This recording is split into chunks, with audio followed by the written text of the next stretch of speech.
I traded myself to save my family. He swears our marriage is only business. In a city of glass and gunmetal, I'm learning his rules, his enemies, and the heat neither of us planned for. When a storm cracks his armor and a traitor steps from the shadows, I have to choose, remain his cover, or become his queen. And so my story began. The air in the chapel is thick with the scent of lilies and lies. It's a funereal perfume, cloying and heavy, clinging to the back of my throat. I stand at the altar, a ghost in white silk, my reflection shimmering in the polished marble floor. My name is Serena D'Amico, and this is not my wedding. It's my execution. Across from me stands Dante Volkov, a man carved from shadow and steel. His eyes, the color of a storm-tossed sea, are fixed on the priest, his expression unreadable, his posture radiating a chilling stillness that commands the entire cavernous space. He hasn't looked at me once since I reached his side. My father's trembling hand, a pathetic offering before he scurried away. I told myself I could do this. I repeated it like a mantra all morning as a team of silent, efficient women pinned and tucked me into this dress, a gown that costs more than my family has seen in a decade. I'm doing this for them. I am doing this to save them.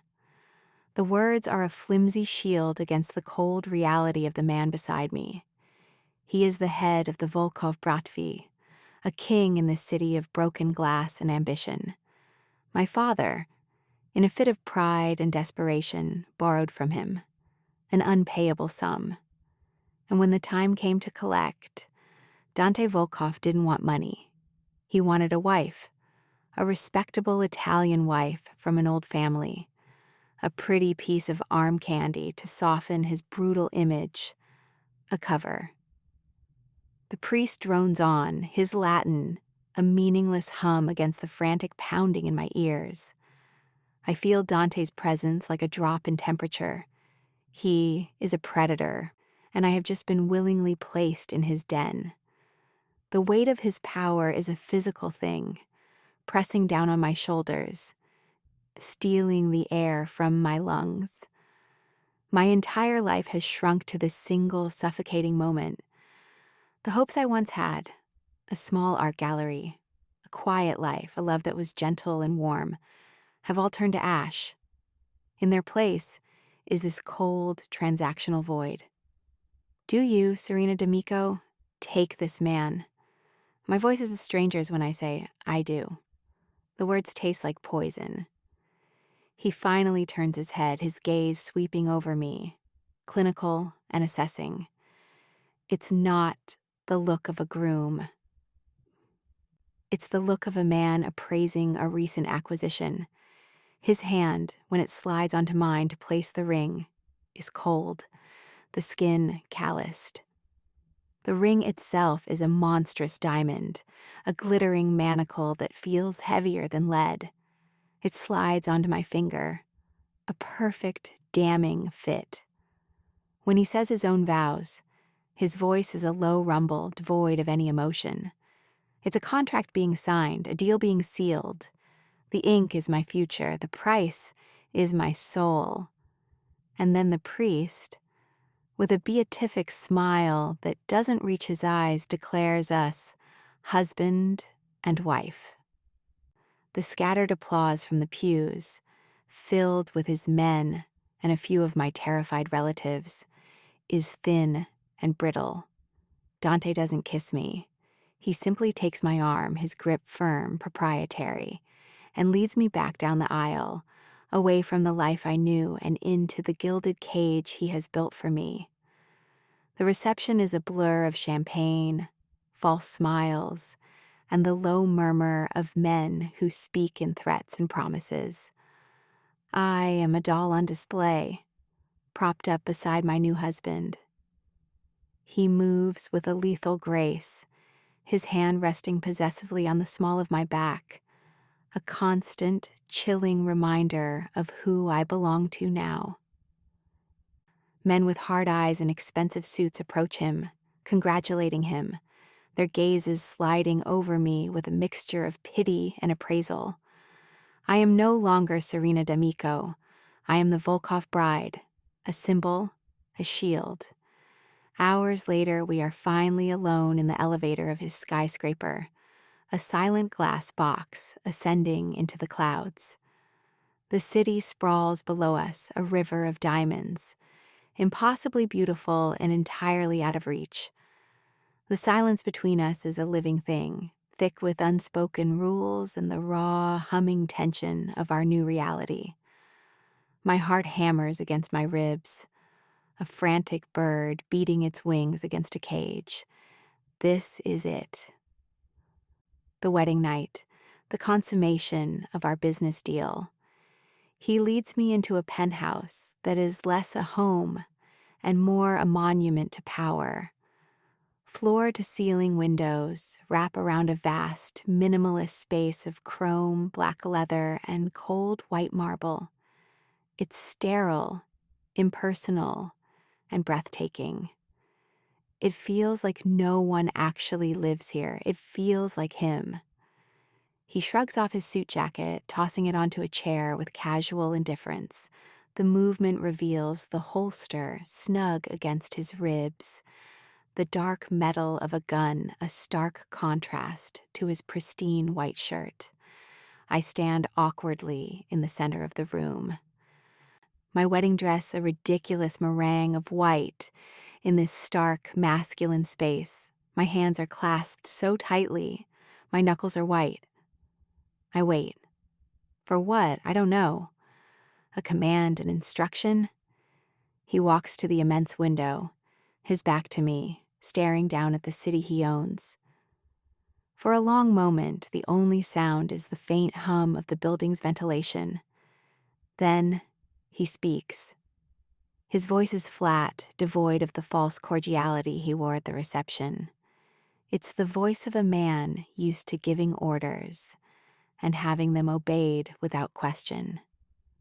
Let's be clear about the terms of our arrangement, Serena. He turns, and his eyes find mine across the cavernous room. They are chips of ice. You will be my wife in public. You will attend events with me. You will smile when required. You will maintain the illusion of a devoted couple.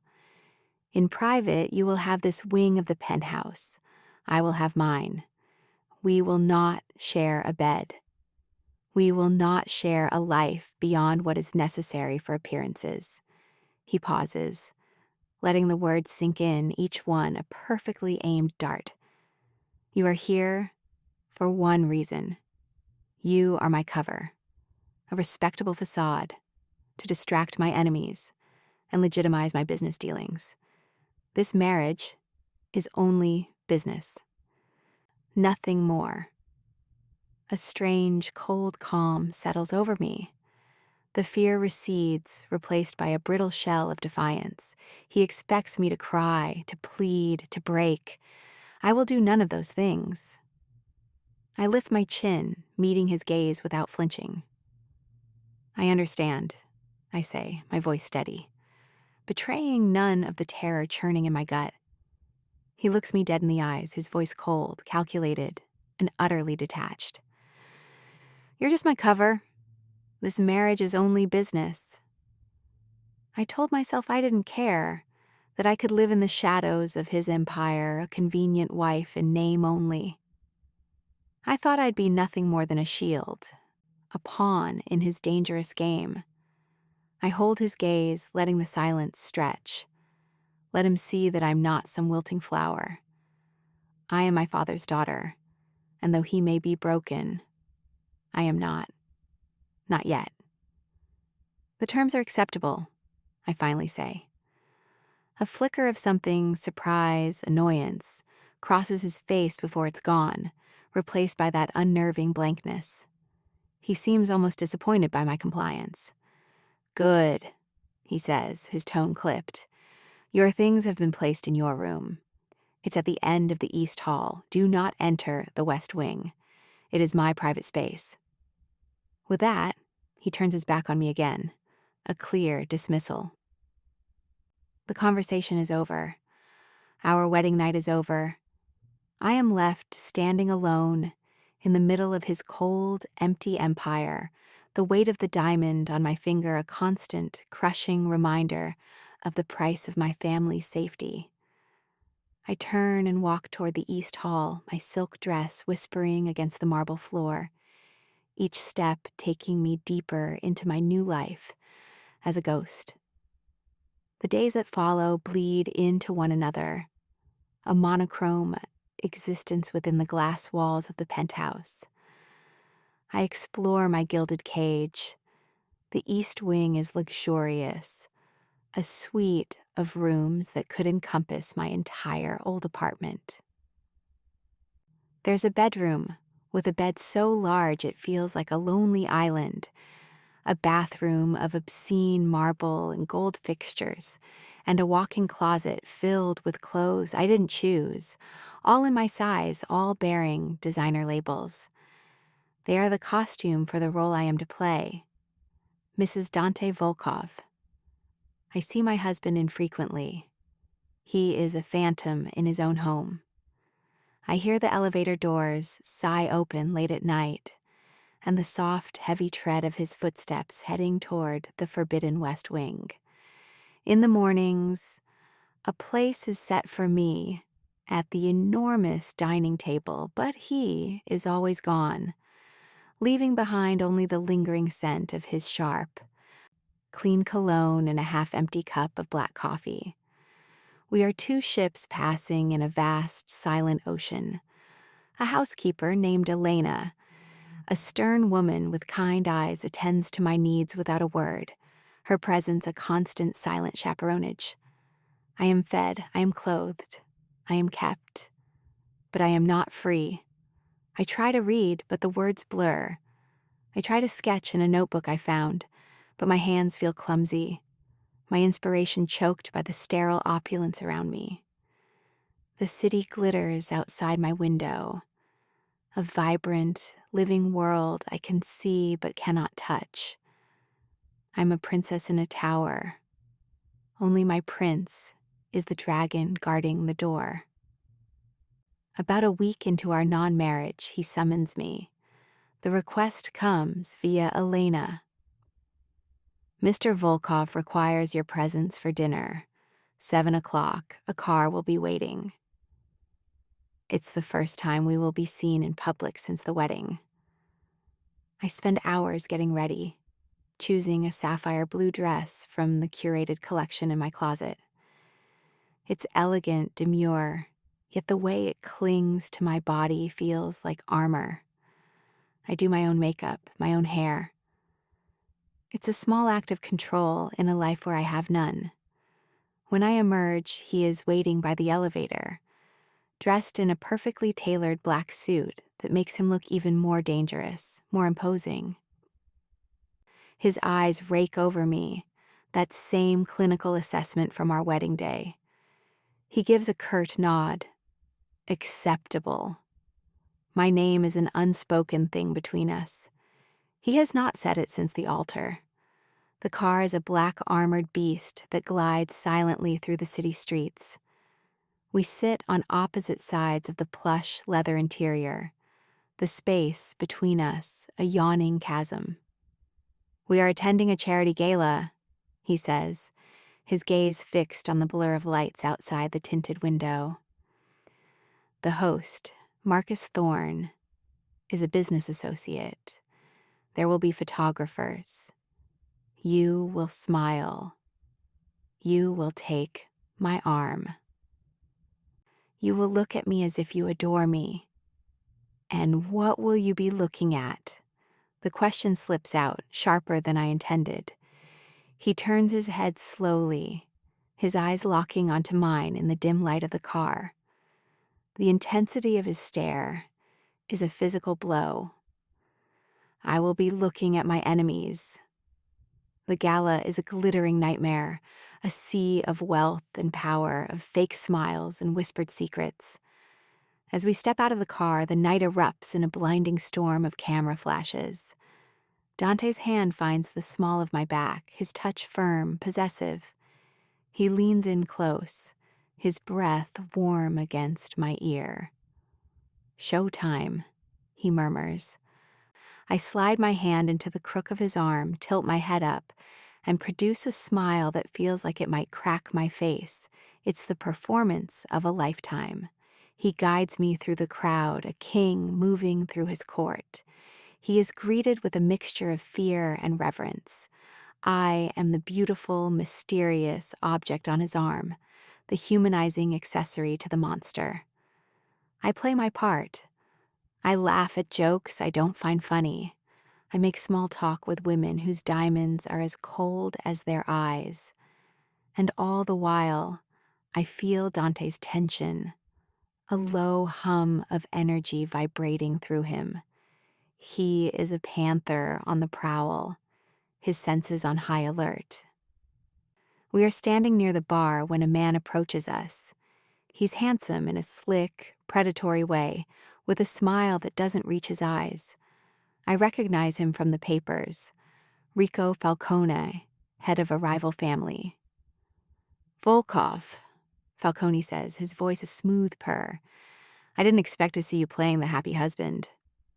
His eyes slide over to me, oily and appreciative. "And this must be the lovely bride, a significant upgrade." Dante's body goes rigid beside me. His hand on my back tightens almost painfully. "Falcone," Dante says, his voice dropping to a dangerously low temperature. "Enjoying the party?" "Immensely. Marriage suits you." It gives a man perspective. Falcone's gaze lingers on me. "You must be very happy, Mrs. Volkov. He's not known for his gentleness."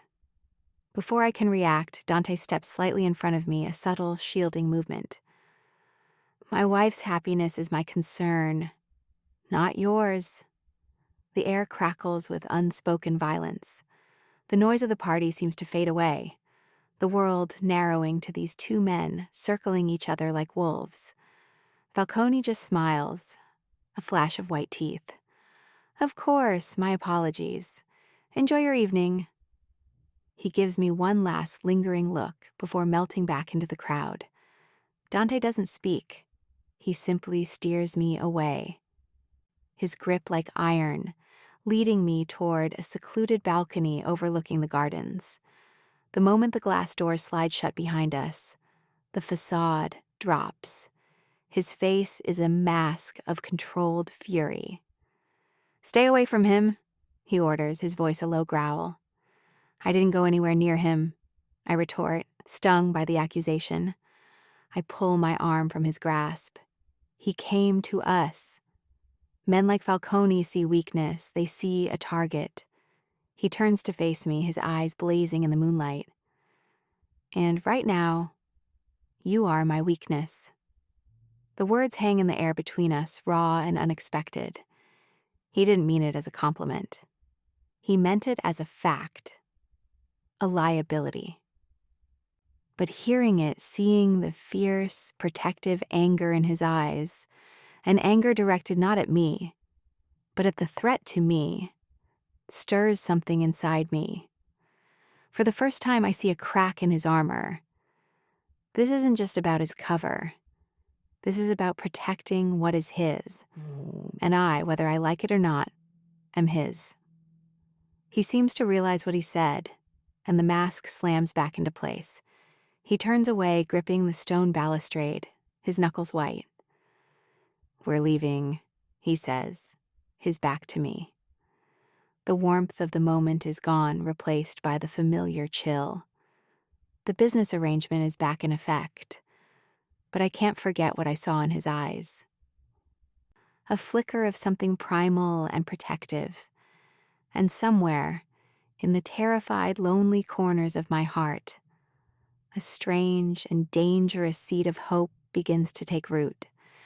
Life continues in its silent, tense rhythm, but something has shifted. The invisible line between the east and west wings of the penthouse feels thinner now. I catch him watching me sometimes. When I'm reading by the window, I'll look up and find his eyes on me from the doorway of his study, his expression unreadable before he turns away. We still don't speak unless necessary, but the silence is different. It's heavier, filled with the unspoken memory of that night on the balcony. One evening, a storm breaks over the city. Rain lashes against the panoramic windows, and thunder rattles the glass. The sky a bruised purple. The power flickers once, twice, then dies completely. The penthouse is plunged into an unnerving darkness. The only light the frantic, strobing flashes of lightning that illuminate the room in stark, ghostly tableaus. My breath catches in my throat. I've always hated storms, a childish fear that has clung to me since my youth. I'm frozen in the middle of the living area, my hand outstretched, fumbling for a wall, a chair, anything solid. A floorboard creaks nearby. "Stay where you are." His voice cuts through the darkness, low and calm. It's closer than I expected. I hear a soft click, and a narrow, powerful beam of light slices through the black. It's from a flashlight in his hand.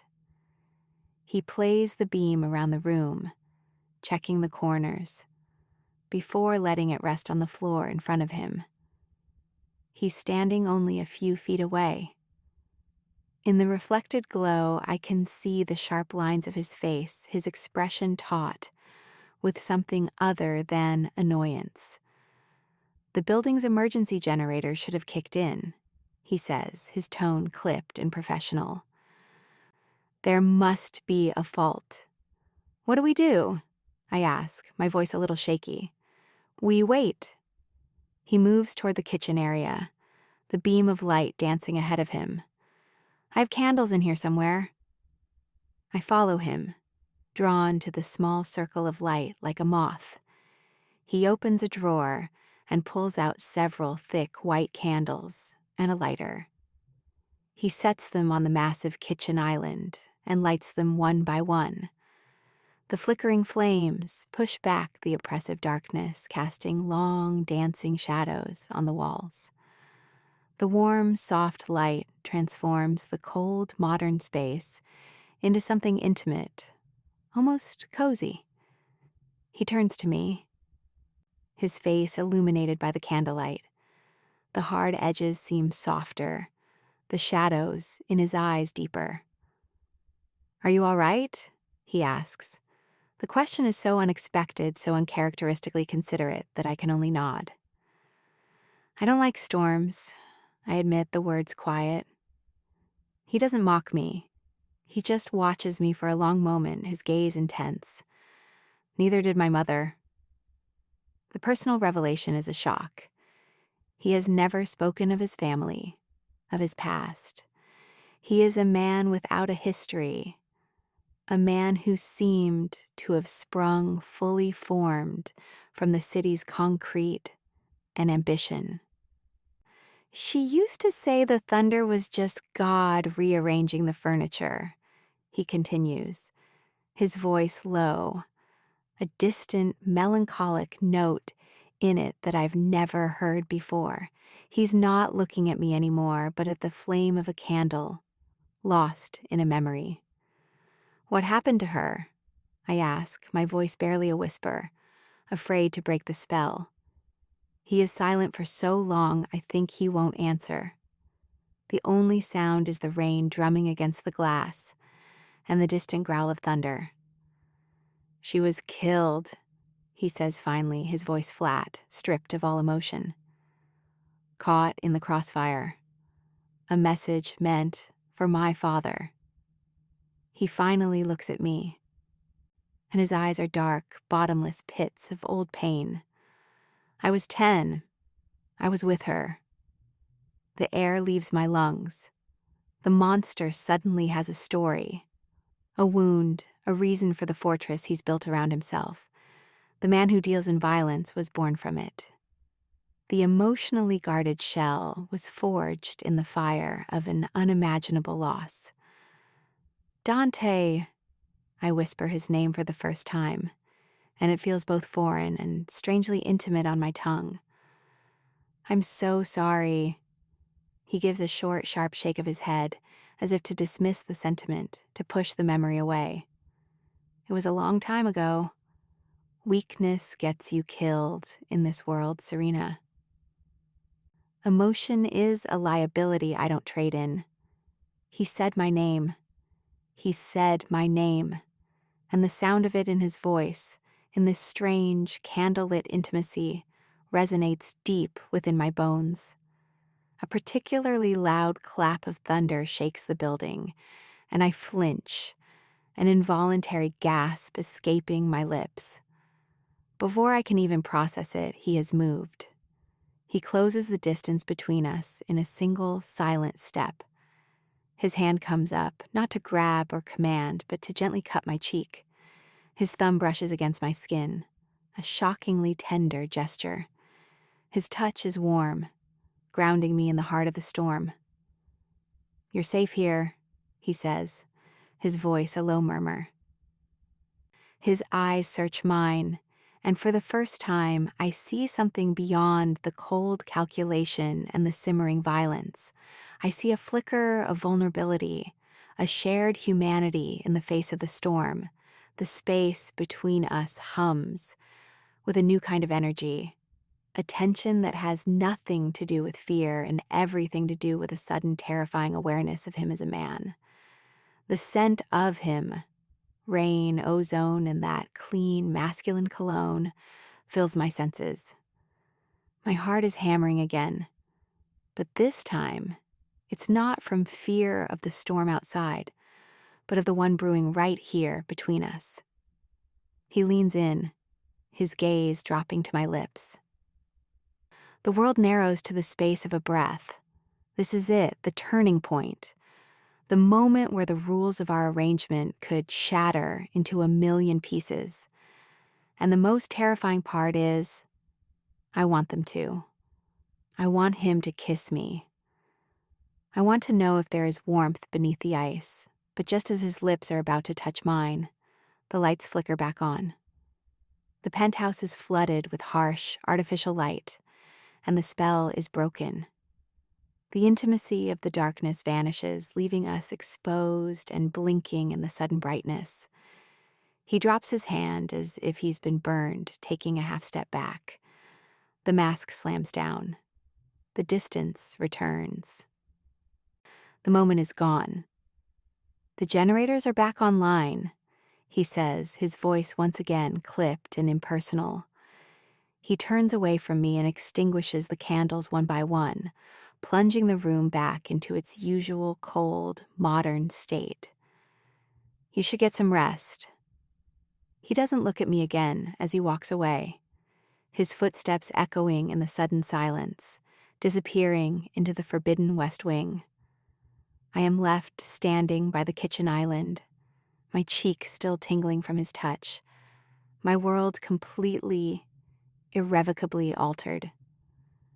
The storm outside may be passing, but the one inside me has just begun. He had called me his weakness. Now, I'm beginning to fear he is becoming mine. The near kiss in the storm changes everything and nothing.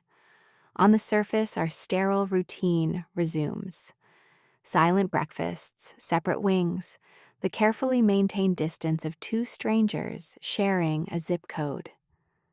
But underneath, the air is charged. Every accidental brush of our hands in a hallway, every time our eyes meet across the vast living room, the memory of that candlelit moment hangs between us, electric and unspoken. He is more guarded than ever, his control absolute, as if he's trying to erase the memory of his momentary lapse. But I can't forget. I can't unfeel the warmth of his hand on my skin or the raw pain I saw in his eyes.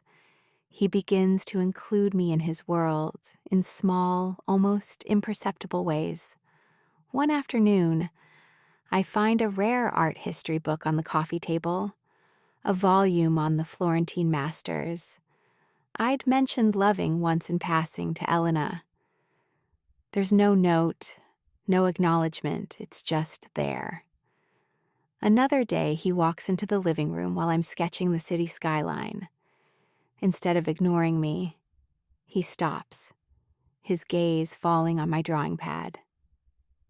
"You're talented," he says, his voice neutral, but the fact that he spoke at all is a seismic event.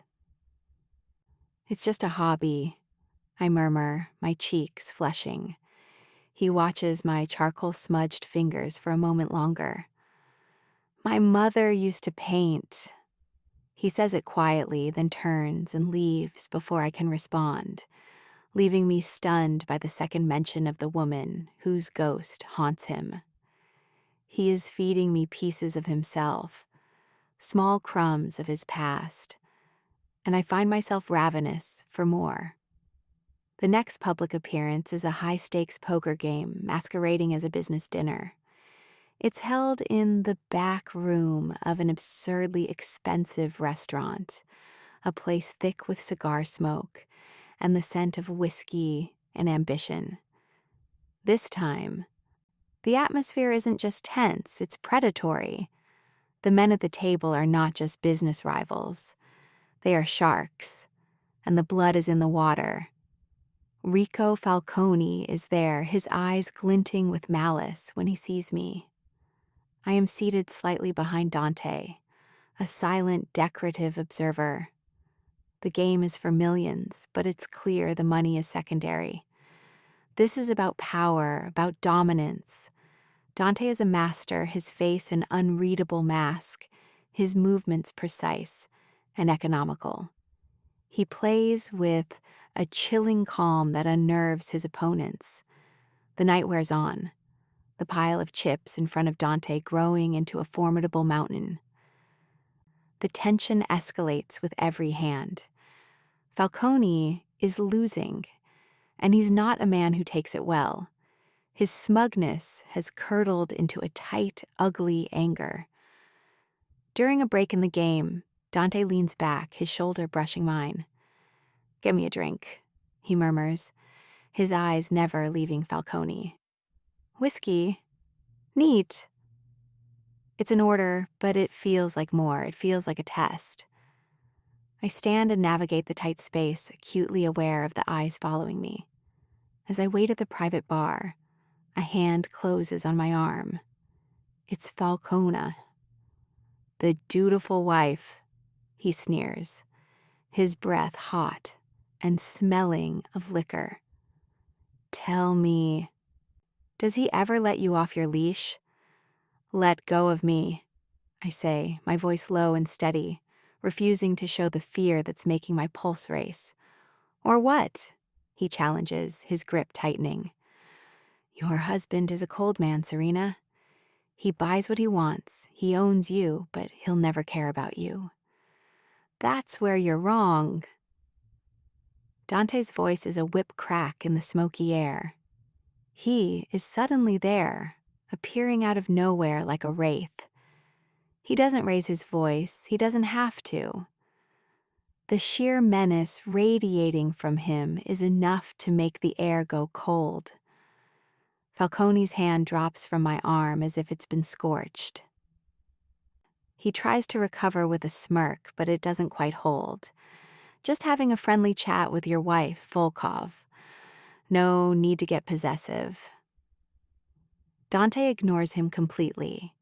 His eyes are on me, a quick, sharp scan to ensure I'm unharmed. Then he looks at Falcone. It's not a look of anger. It's a look of finality. It's the look a predator gives its prey just before the kill. "The game is over," Dante says, his voice flat. He throws a black chip onto the table. "Cash everyone out." He takes my arm. his touch surprisingly gentle, and steers me toward the door. We leave the room in a stunned silence, the scent of fear more potent than the cigar smoke.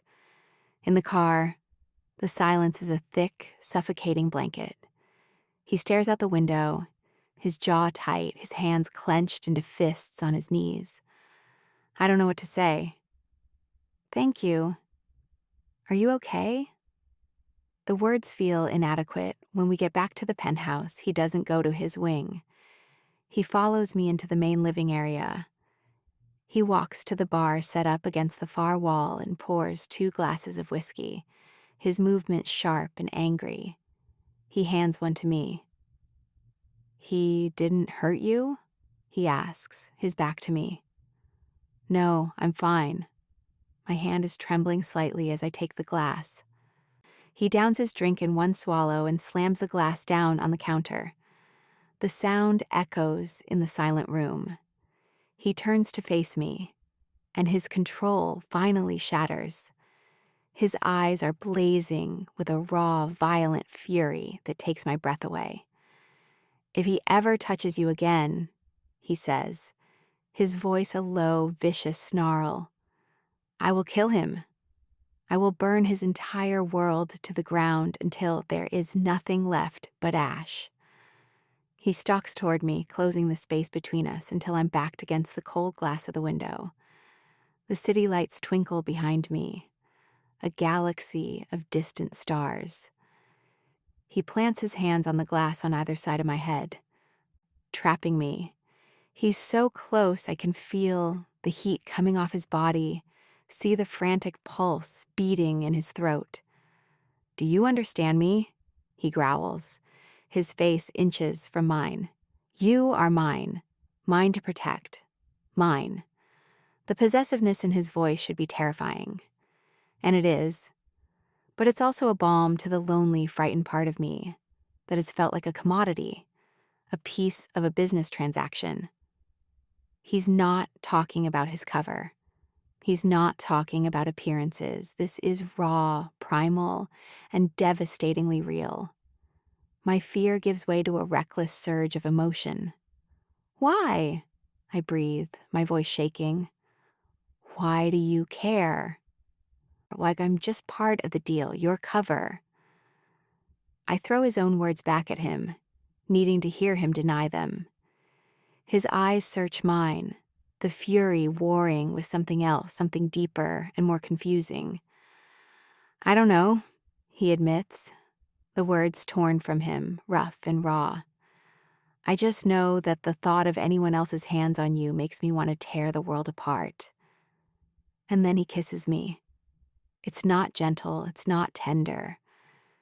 It's a storm of a kiss, a collision of all the tension and fear and unspoken things that have been simmering between us for weeks. It's desperate and angry and hungry. His mouth claims mine with a bruising force, his hands tangling in my hair, tilting my head back. I should fight him. I should push him away. But I don't. I meet his desperation with my own, my hands coming up to grip his shoulders, holding on as the world spins away. This kiss is an admission, a confession. It's everything he can't say, poured into a single devastating act. He is breaking all his own rules, and he's taking me with him. The cool glass against my back, the heat of his body against mine, the taste of whiskey and fury on his lips. It's a sensory overload that shorts out every rational thought in my head. When he finally breaks the kiss, we are both breathless, panting in the charged silence. He rests his forehead against mine, his eyes closed. His hands, which were tangled in my hair, are trembling. That small, involuntary sign of vulnerability undoes me more than all his power and fury. The mafia boss who once swore he would never feel is trembling because he touched me. Serena, he whispers, and my name is a prayer, a curse, a surrender. The dynamic has not just shifted. It has been completely redefined. We have crossed a line from which there is no return. The initial arrangement feels like a distant memory, a flimsy excuse for what is now undeniably real and terrifyingly personal. In this moment, pressed against the window with the city at our feet, I don't feel like a prisoner. I feel seen. I feel safe. And that is the most dangerous feeling of all. After the kiss, the walls between us don't just have cracks. They are crumbling. The pretense of separate lives within the same apartment becomes an absurd fiction we no longer bother to maintain. He doesn't retreat to the West Wing. I don't confine myself to the East. We start to exist in the same space, cautiously, tentatively, like two wild animals learning to trust one another. We share dinners, not because we have to for an event, but because we choose to. The conversations are stilted at first, circling around safe topics, art, politics, the city. But gradually, we venture into more personal territory. I tell him about my dream of opening a gallery, and he listens with an intensity that makes me feel like my small, forgotten dream is the most important thing in the world. He, in turn, tells me stories of his father, a man both brilliant and brutal, and the impossible legacy he was left to uphold. He starts seeking my opinion on his business. Not the illegal side, but his legitimate enterprises. He'll spread blueprints for a new hotel development across the dining table and ask me what I think of the design, the aesthetics. At first, I'm hesitant, sure it's just another test, but when he actually incorporates my suggestion to add more green space to a sterile lobby design, I realize he values my perspective. He is seeing me not just as a woman or a wife, but as an equal. The physical intimacy between us grows, but it's a slow, careful exploration. It's in the way his hand finds mine when we watch a movie on the sofa, his thumb stroking my knuckles. It's in the long, smoldering looks he gives me when he thinks I'm not watching. He hasn't tried to kiss me again with that same frantic desperation. It's as if he's afraid of that loss of control and is instead building something slower, more solid. He's courting me in his own guarded, intense way. He is learning to be gentle. One rainy Tuesday, I am curled up on the sofa reading when he comes home early. He looks exhausted, the lines around his eyes deeper than usual. He loosens his tie and sinks into the armchair opposite me, running a hand over his face. "Long day?" I ask softly. He nods, his eyes closed. We have a traitor in the organization. Someone is leaking information to Falcone. My blood runs cold. I think of Falcone's oily smile, his possessive hands. "Do you know who it is?" "I have my suspicions," he says, his voice grim. He opens his eyes and they are filled with a weariness that goes bone deep. It's someone close, someone I trusted. The word trusted hangs in the air. I know what a precious commodity that is for him. To have it betrayed is the deepest kind of wound. Without thinking, I get up, walk over to him, and place my hands on his tense shoulders. I begin to gently massage the knots of muscle there. He stiffens at first, surprised by the contact. Then slowly he relaxes under my touch, letting his head fall forward with a sigh. We stay like that for a long time, in silence, my small act of comfort, a silent promise of support. In his world of violence and betrayal, I'm becoming his sanctuary. But his world is not a safe place for sanctuaries. The betrayal, when it comes, is not from a faceless lieutenant. It is sharp, personal, and aimed directly at the fragile trust we have built. A few days later, Dante is called away to an urgent meeting across town. He is reluctant to leave me, a new, protective anxiety shadowing his features. Lock the doors. Don't let anyone in but my personal security, he instructs, his hands framing my face. He gives me a hard, quick kiss. I'll be back before midnight. Hours pass, the sun sets, and the apartment feels unnervingly large and empty without him. Around 10, the private elevator chimes. My heart leaps, thinking he's back early. But the man who steps out is not Dante. It's Dimitri, Dante's second in command, a man I've seen by his side constantly. His face a permanent mask of stoic loyalty. Dimitri, I say, confused. Is everything all right? Is Dante okay? He's fine, Dimitri says, but his eyes are cold. And the smile on his face is wrong. It's triumphant. He sent me. There's been a change of plans. He needs you to come with me. A prickle of unease runs down my spine. Dante would have called. He would have told me himself. I don't think so. He told me not to leave.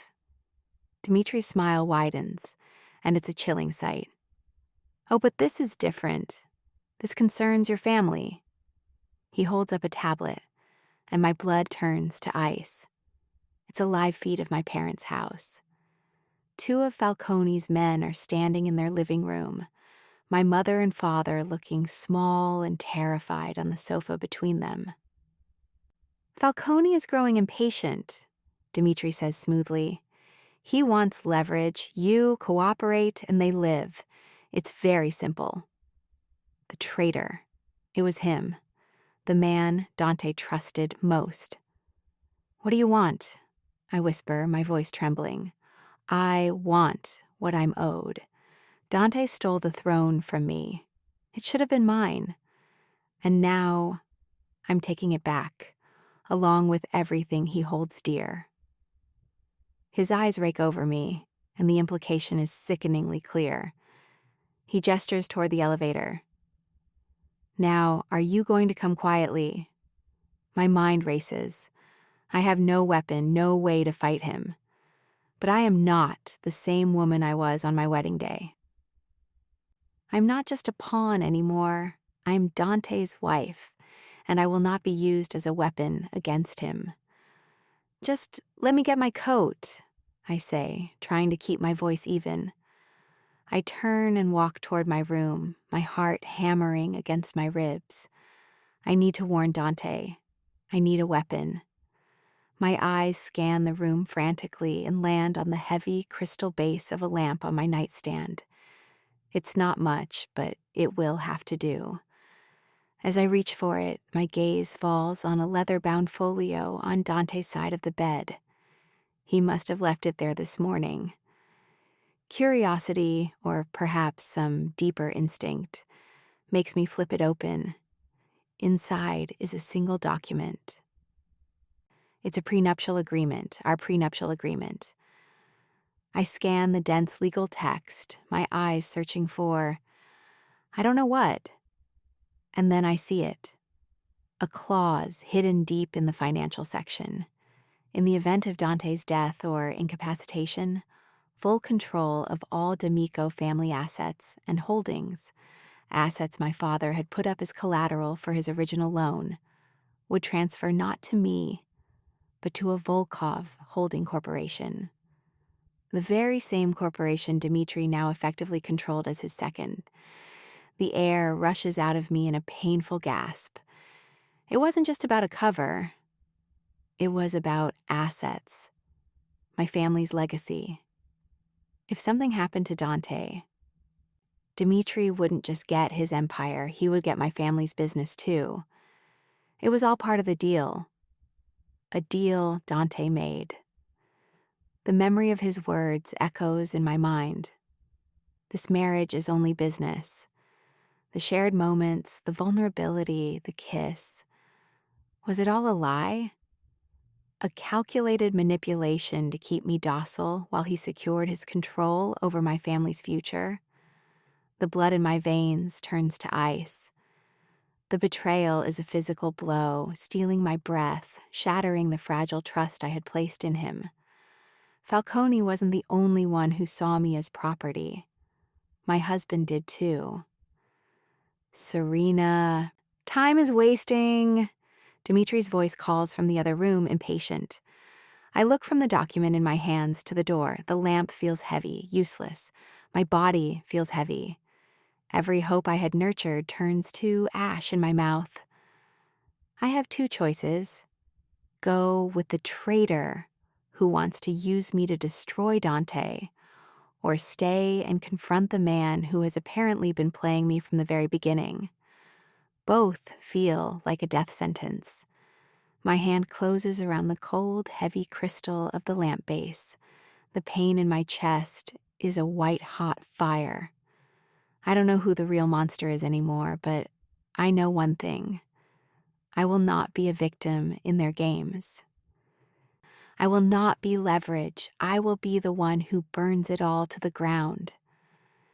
Clutching the heavy lamp base, I walk back into the living room.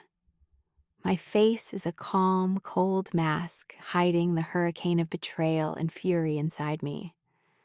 Dimitri is by the elevator, checking his watch, his back partially to me. This is my only chance. I'm ready, I say, my voice steady. He turns, a smug smile on his face, and in that instant I swing. I put every ounce of my rage, my fear, my shattered heart into the motion. The crystal base connects with the side of his head with a sickening crack. His eyes widen in shock, the smile wiped from his face, before he crumples to the marble floor, unconscious.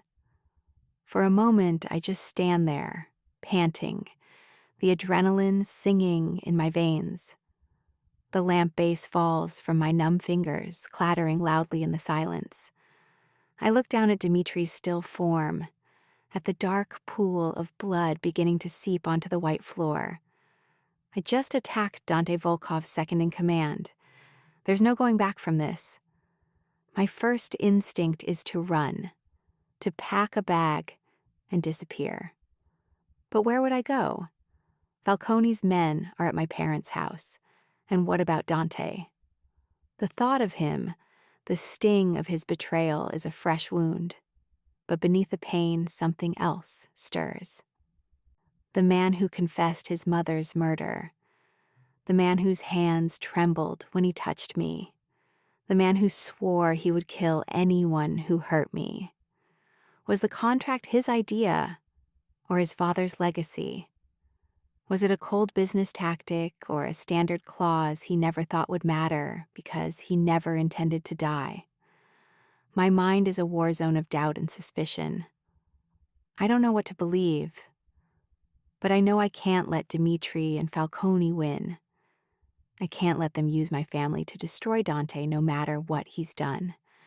My hands are shaking, but my mind is strangely clear. I find Dimitri's phone, and my fingers fly across the screen. I find the last number he dialed, a burner phone, likely Falcone. I send a simple message. Change of plans. She's more trouble than expected. Meet at the old shipyard warehouse, Pier 4. Come alone. It's a long shot, a desperate gamble, but it might buy me time. It might draw Falcone out. Next, I call Dante. He answers on the first ring, his voice tight with anxiety. Serena, I was just about to call you. Something's wrong. Dimitri is the traitor, I say, the words rushing out. He's here. He tried to take me. Falcone has my parents. There's a moment of deadly silence on the other end of the line. Then, a string of Russian curses, low and violent. Are you hurt? Where is he? He's unconscious on your floor, I say, a note of hysteria creeping into my voice. Dante, I saw the prenup, the clause about my family's assets. Another pause, this one heavy with regret. Serena, we can talk about that later. It's not what you think. Right now, I need you to listen to me very carefully. Lock yourself in the master bedroom. Do not open the door for anyone but me. I'm on my way. No, I say, the single word stopping him cold. This is my choice, my move. I am done being reactive. Falcone thinks he's meeting Dimitri at the shipyard, at Pier 4. He thinks he's getting me. Serena, no, that's insane. You stay put. I will handle Falcone. I will get your parents. He'll kill them the second he sees your men, and you know it, I argue, my voice gaining strength. He wants me. He wants his leverage. He'll keep them alive as long as he thinks he's getting what he wants. We have to use that. I can hear the war in his breathing, the commander wanting to give orders, the man terrified for my safety. What's your plan? He finally asks, his voice rough with grudging respect. I go to the shipyard, I say, my own words surprising me with their boldness. I will be the bait. You get my parents out while Falcone is focused on me. Absolutely not. I am not putting you in that kind of danger. You don't have a choice, I shout, the frustration and fear boiling over. This is the only way. Do you trust me, Dante? After everything, do you trust me? The line is silent for a heartbeat that stretches into an eternity. The question hangs between us about so much more than just a plan. It's about the kiss, the contract, the fragile, broken thing between us. Yes, he says, his voice thick with an emotion I can't name. I trust you. I'm sending my 2 best men to shadow you. They won't engage unless you give a signal, but they will be there. I'll handle your parents. Just stay alive, Serena. Please. We hang up. I look at the chaos of my life, an unconscious man on the floor, a blood-soaked contract on the bed, a deadly rendezvous ahead. I feel a terrifying, exhilarating surge of power. For the first time since this all began, I'm not a pawn. I'm a player. I grab my coat, take Dimitri's car keys, and walk out of my gilded cage and into the heart of the war, ready to face the devil I know to save the one I might just love. The shipyard is a skeleton of rusted metal and decaying concrete, smelling of salt and damp decay. Rain begins to fall again, a fine, cold mist that slicks the ground and clings to my skin. I park Dimitri's car where it can be seen and get out, my body a tight knot of controlled fear. I walk toward the cavernous maw of the designated warehouse, my heels clicking an unnervingly loud rhythm on the pavement. 2 of Dante's men, shadows, in the gloom, melt into position behind shipping containers, their presence a small, cold comfort. Inside, the warehouse is vast and empty, filled with dancing shadows cast by a few bare, swinging bulbs. Rico Falcone is waiting in the center alone, just as I'd hoped.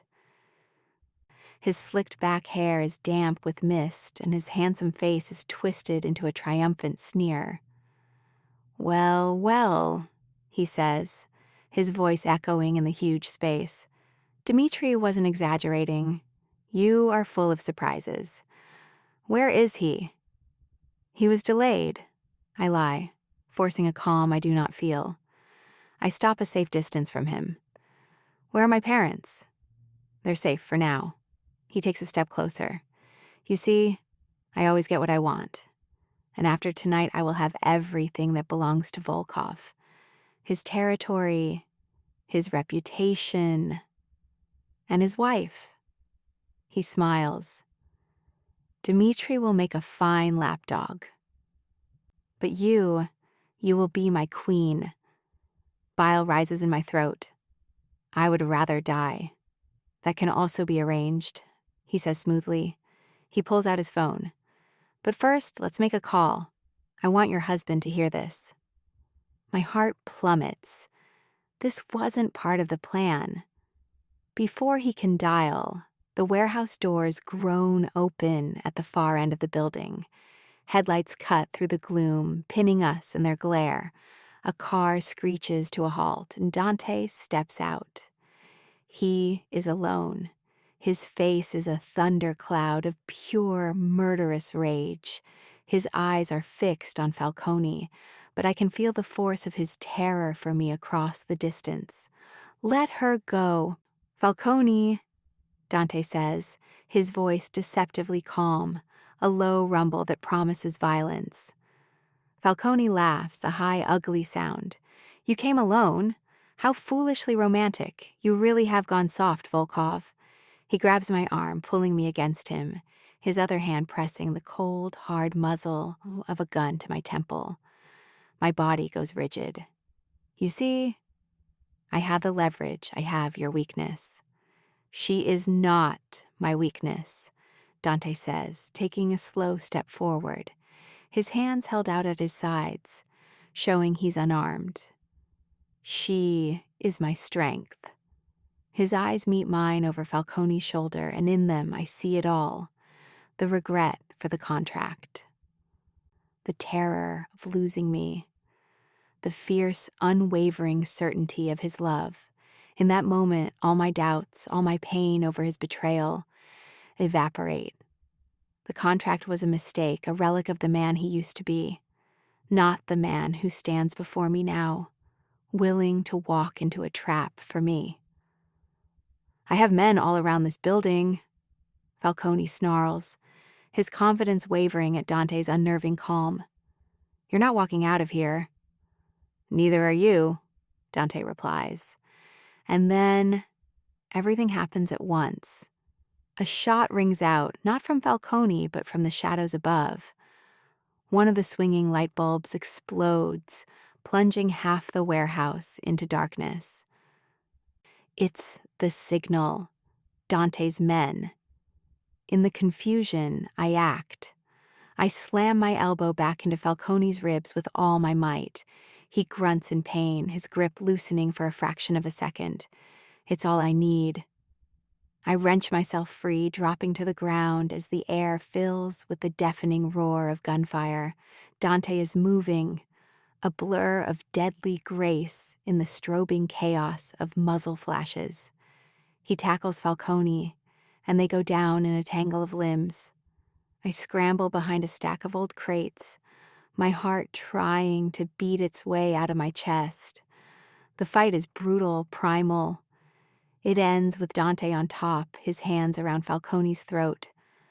The gunfire dies down as Dante's men efficiently neutralize Falcone's surprised ambush. Silence descends, broken only by the sound of panting and the steady drip of rain through the leaky roof. Dante gets to his feet, leaving Falcone gasping and broken on the floor. He turns, his eyes searching the darkness for me. Serena, he calls out, his voice raw with desperation. I'm here, I say, my voice trembling as I step out from behind the crates. He crosses the space in 3 long strides and pulls me into his arms, crushing me against him. His body is shaking with the aftermath of adrenaline and fear. He buries his face in my hair, his arms a steel cage around me. I thought I'd lost you, he whispers, his voice thick with emotion. When I heard his gun, Serena, I pull back just enough to look at him. His face is bruised, his shirt is torn, but all I can see is the fierce, desperate love in his eyes.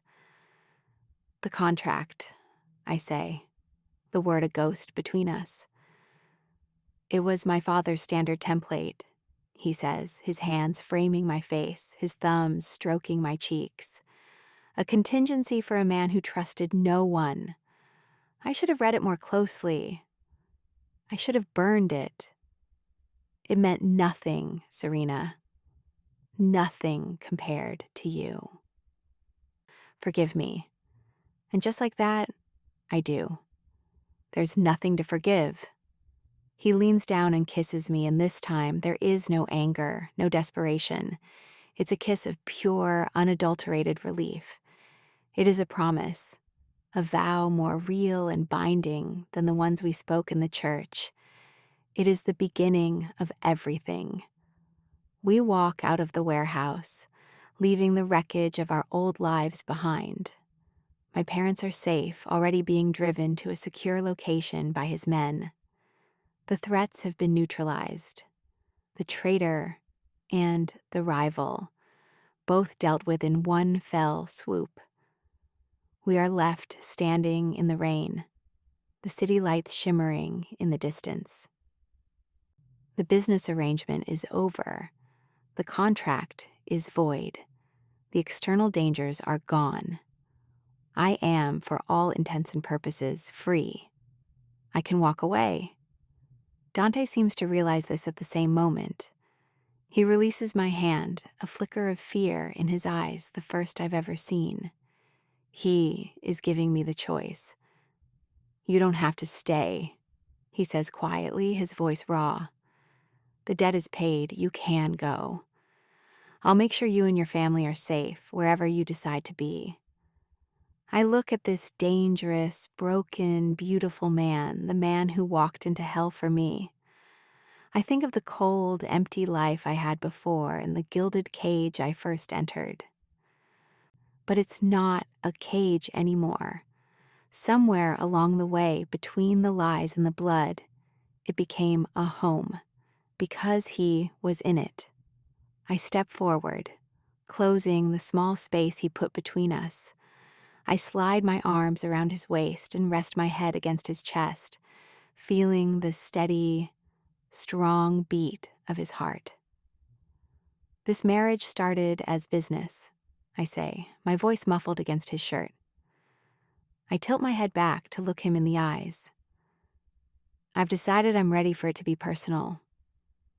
A slow smile spreads across his face, a genuine, breathtaking smile that transforms his harsh features and reaches his stormy eyes, chasing away the shadows.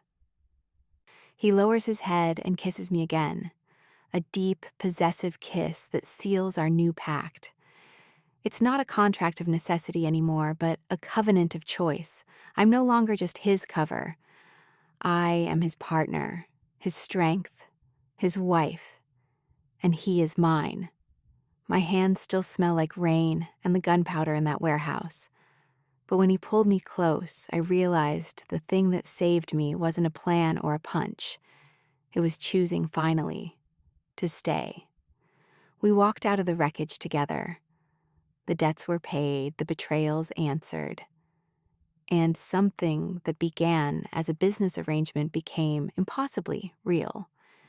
If tonight taught me anything, it's that freedom doesn't always look like running away. Sometimes it looks like standing your ground, taking the risk, and letting someone see the parts of you you thought were too broken to love. Dante burned down the world that made him cruel, and in the ash we found each other. If you felt that slow burn, that dangerous pull between a woman who would rather fight than beg, and a man who only knows how to protect with force, tell me, would you choose love or safety? Drop your answer in the comments. I read every one. If you want more dark, slow burn love stories like this, like the video, subscribe, and ring the bell so you don't miss the next chapter of our dangerous little lives. Thank you for staying in the shadows with me tonight. Until next time, keep your heart guarded and your choices fierce.